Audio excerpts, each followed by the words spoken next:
One more pump we are having is a circulator pump. Now you know this, what is a hot water circulating pump. Generally we do see this small kind of pumps in a boiler system or a central system in a heater, I can say. So in this, what it happens. Excuse me, sir. Yes, please. Sir, I have one question. Please. For example, if a building has 8 floors Okay.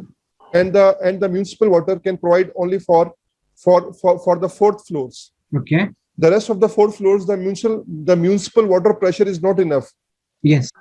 What we did, we installed one transfer pump, which is providing water at the roof water tank. Mhm. And then we install a hydro booster pump to provide or to maintain Top 3 pressurized water. We cannot provide for the 5 or 6 floors. Is it not possible? No. Once again, please. If we Oh, will, if we will choose a pump with the good head. Mhm. No. For the You can't do that. No? Because you just not talked about a transfer pump system. Yes or no? Yeah, No, Fahad.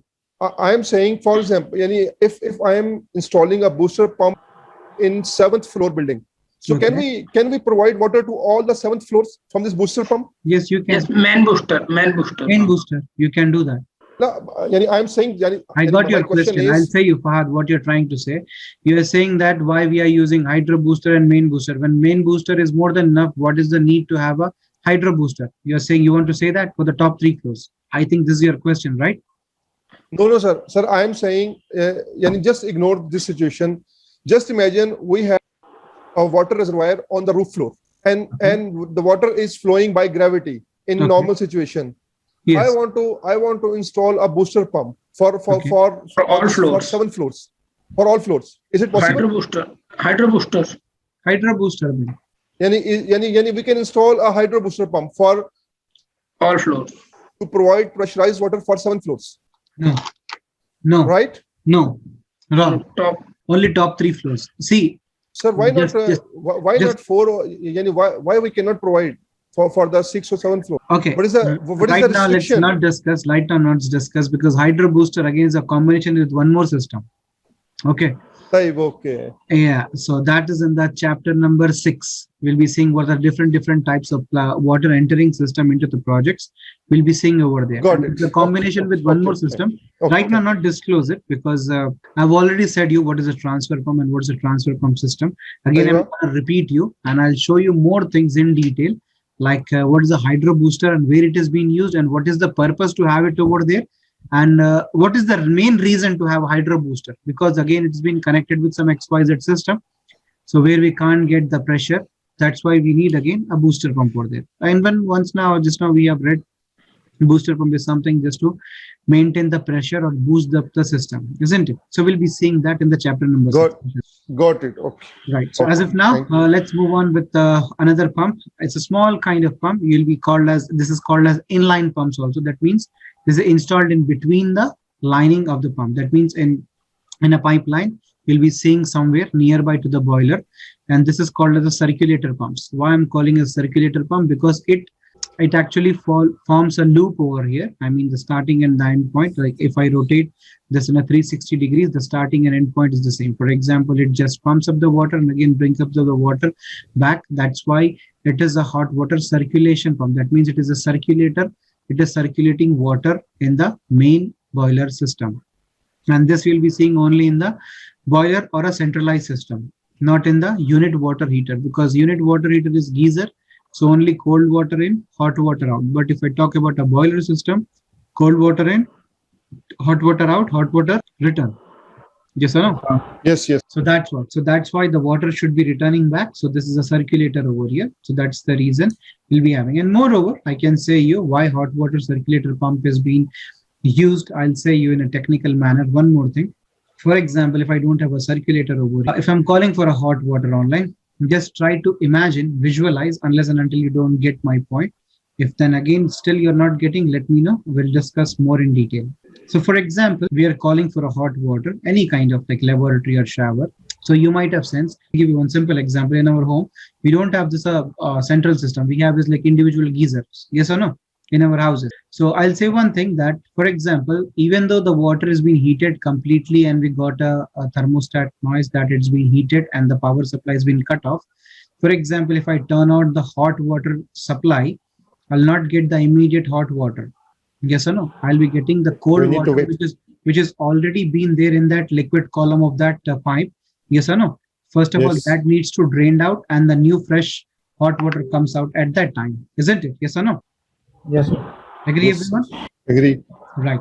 The same thing happens if we don't have this kind of circulators over here. What happens if it's a long, lengthy, I mean, the central system work like a big heater supplied for multiple bathrooms or the wet areas. So anyone is calling for the hot water, first of all, in that long routing, first of all, that cold water needs to drain out, and the water which is coming from the heater or a boiler, it's been behind that cold water. So first of all, that drains out, then we get this. So what happens over here, if I have the circulator pump over here, so what it takes the water from the pump, I mean the geyser or a boiler. What happens, it pumps up the water, like always it forms like a loop over here. For example, it's always rotating, and here, like example, this circle, in this circle we are having like 1 2 3 4 6 7 8 fixtures connected to them. Like example, you can visualize with a clock like 12 numbers, 1 2 3 4, and all this is a loop over here. So one is one fixture, two is one fixture, and 12 fixtures, for example. Like anyone is calling for a fixture, what happens, at the very next moment we'll be getting the hot water, because it is always rotating in this direction. Yes or no? Yes. Yes, sir. Yes. But why is it rotating? That is also one question. Again, for example, it started from 1, 2, and again it went to 12. That means it's a boiler over there. And again, it went to the boiler. From the boiler, it's coming out. Again, it's rotating. Why? Why? Because it might be again as per the probability. For example, might be chances like all 12 fixtures, no one is calling for the hot water. No one is there in that building. So again, the same amount of water to be returned. Point number one. Yes or no? Yes or no? Yes, sir. Yes, Second thing, Yes. for example, out of 12 fixtures, 4 fixtures or 5 fixtures, 5 people in the building, and they are asking for a hot water, calling for a hot. So what about the rest of the water? It needs to be returned out. So again, by means of some external pressure that is created by a small pump, that is a circulator. So it is pushing the water again back to the heater. Again, it goes into the heater, and new fresh heated water comes out. Yes or no? So that's the hot water circulator does. Okay. Don't worry, at the time of project, I'll show you with the schematic diagram, and I'll show you with the line diagram what we have done. We'll be seeing that also. Okay. As if now, just try to get some theory so that becomes easier for you when you understand. Okay. So while you see the diagram, it is used to circulate the hot water in central heater system. A circulator pump is a specific type of pump used to circulate liquids in a closed circuit. Most important, this one. They are commonly found circulating water in central electrical water heaters. Okay. And this is how exactly looks like. This people say as inline pumps. Why inline? Because this is installed in the middle of the pump. I mean the lining or in the loop, it can be installed very nearby to the heater or a boiler. Okay. Inline means it's inline, in between of the line. In between in the sense, I'm not saying like in between somewhere. That means it's between in the line in the sense it is installed in the line nearby to the highway. That's why this kind of pumps is called as inline pumps. Within the circuit, this is installed. Okay. Next is a submersible pump. Now again, submersible pump is a pump which is again used to draw water from underground. Like example, bore, this bores what we do have in our houses. So this is a submersible pump. What we do have, this is completely submerged into the water, and this is mostly of stainless steel. And this is a strainer over here. This fits on this. You know this. We have one key over here. I hope you guys have seen this. If you open this, we have one small key, which is kind of a shaft which is connected that rotates this. And you know this, we have number of impellers over here. Yes or no? So that the water turns 1, 2, 3, 4 impellers. And what happens? This rotating energy converts to the pressure energy, and this pressure energy converts to the water. So water, the surface to the above. Yes or no?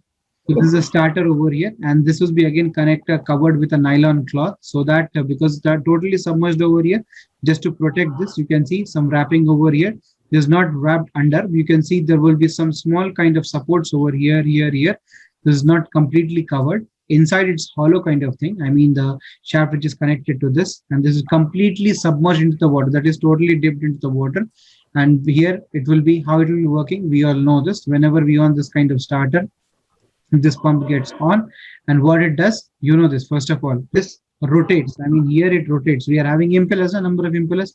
It rotates, then Any kind of moving in any direction, I can say is a kinetic energy, then this kinetic energy into pressure, and that pressure is created on the water. That's the number of impellers is more pressure. Yes or no? Like 1 HP and 2 HP, point half, like this. So a submersible pump is also called as electrical submersible pump. That means it works on electricity. Is a pump that can be fully submerged into the water. The motor is hermetically sealed and close coupling to the body of the pump. A submersible pump pushes water to the surface by converting rotatory into kinetic and again into pressure energy. That's what it does. Yes or no? This is one more kind of pump what we do use. Now next is a pressure tank. Pressure tank always and mostly with the booster sets, but pressure tank can also be used with the transfer pumps also. If needed, they will be asking, but mostly by default, we'll be having pressure tanks with the booster sets. Why? Because just now we have seen, I've said you just information like main boosters, like example, whenever any kind of fixture is on, the pump needs to on. Yes or no? Yes. What do you people think? In 6 floors, I'm having 6 floors of the building, and there are, like I can say, 12 bathrooms. Okay, in each floor there are 2 bathrooms, and there are 12 bathrooms and 6 kitchens. Okay, I mean the wet areas. So what do people think? How many times, as per your probability or as per your experience, in that building all 6 floors has been occupied? So how much times you think pump will be getting on? I can say 100 times in a day. Yes. More than that. Yes or no? So what do people think? Yes. Is it good enough for a pump? No, because we need to first of all have a pump in series, like 1 or 2 pumps, like one working, one standby, or half of duty.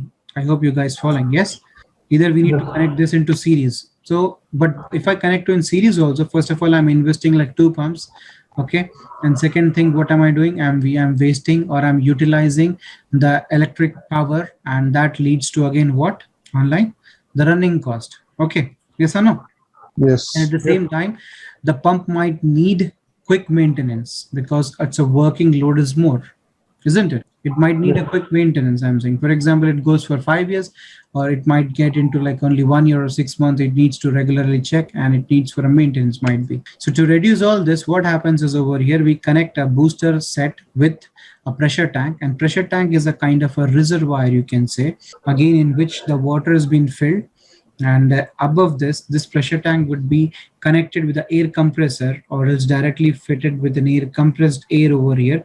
So you can see this half is complete air and this is half is complete water. So whenever the pump is being on, first of all, the water enters over here. When this the capacity of this holding water has been filled, and you can see a pressure gauge over here, then the water goes like this. This is like what, according to me, this discharge, this is suction somewhere. Okay, so this is discharge. Now what does a pressure tank does is, for example, if there is a minor call for a small amount of the use of the water, for example, like a laboratory, someone is calling for a laboratory, or someone is calling for a kitchen sink for certain time, because pressure tank do also have a different amount of capacity, starting from 5 liters, 10, 25, 50, 500,000. Yes or no? We have seen this. Yes. Based on different capacities, as per that is being designed on the pump load calculation. So based on this, so what happens is, as I said, this is being connected to a pressure line over there. There's a compressed line which is already compressing. So this compressed air, it's trying to push this water, but it cannot be pushed because of this thing. You can say this is some external force which is acting on it. But whenever the pump is being off, the water is under pressure over here. That means pressure means it's ready to move, but no one is calling. So example, someone is calling for a minor call of a water. So what happens? This pressure gauge senses, and it will not send the pump signal to get on, and it will directly pumps this water from here, I mean from this pressure tank, and serve to that fixture. But if there is a continuous usage of the water, for example, 25 liters, it's called for 35 liters. It will go till 15 liters, then it will automatically gives the pump to the signal. And again, the pump takes on and it pumps up the water. 5 liters, 10 liters, okay, because it's having a capacity, for example, of 25 liters. Getting my point online? So what is this? We are saving the running cost, and we are increasing the life of the pump, and many things over here, isn't it? We are saving maintenance of the pump also, I can. And only one pump with a pressure tank. Why not 2 pumps in a series? Yes or no? Like one working, one standby, I said you, or a half duty for this, for like 12 on this and 12 on this. Yes or no? This way, once again, the combination of a pressure tank, pressure switch, and these pumps are what allows the water to flow through your home. Pressure tanks, which is act as a reservoir for the home, are generally set to keep the pressure 20 pounds per square inch of your starting end. Okay, this is Ignore this. What is it and all this? So just a pressure tank is a reservoir for our home, acting for the small call of water, and that will be giving and not allowing the pump to start on again and again. Okay, because we have discussed is again and again, it makes sense. What are the problems we can face in future with the pumps? Okay. Next is what? A dishwasher. So as I said, we'll be discussing it over here. So how this is same dishwasher, the same image over there, how it works and all this. Let's see. The cold water is piped into the machine for your home supply, but I said this works on hot. Outside you only demands hot, but we don't directly give the hot water because we have an inbuilt heater over here inside this. Yes or no? Right. So, but this is the demand of hot water, but we need to supply the cold water. First of all, to get that hot water converted into hot, I need to first of all supply the cold water. Yes or no? So Yes, sir. cold water is piped into the machine for your home water supply. The heating element at the bottom of the machine, powered by electricity, warms the temperature of the water to 30 to 60 degrees. Okay, that means 60 degrees is standard.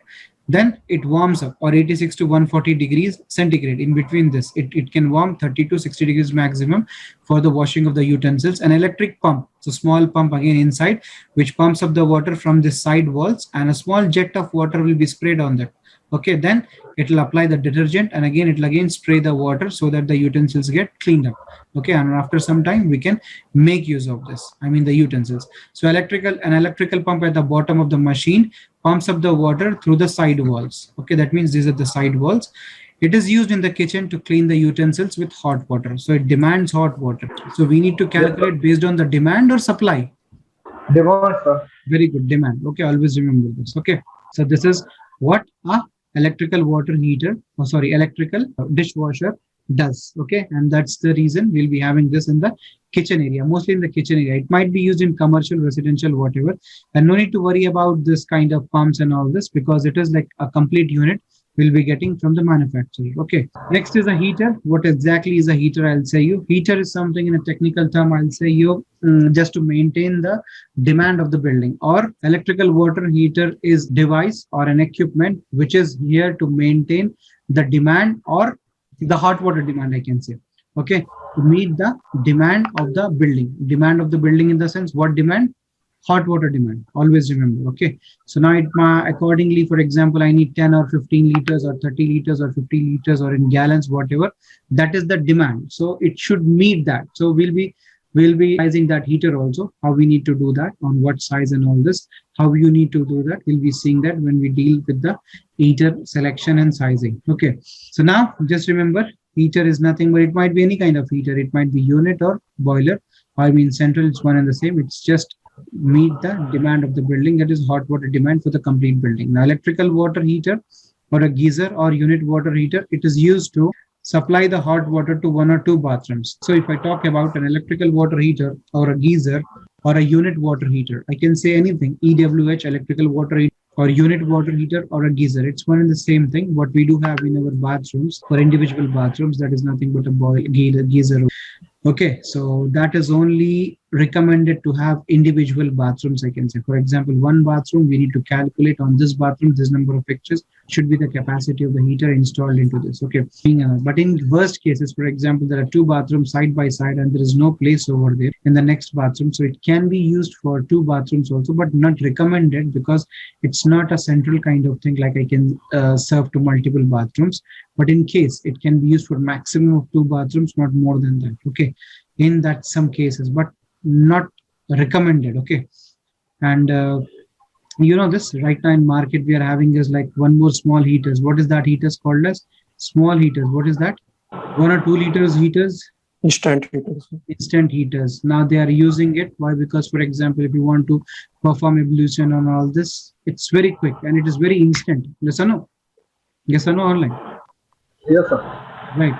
So that is also one heater. So what we have seen, according to my experience, the maximum capacity of unit water heater or a geyser is 50 liters.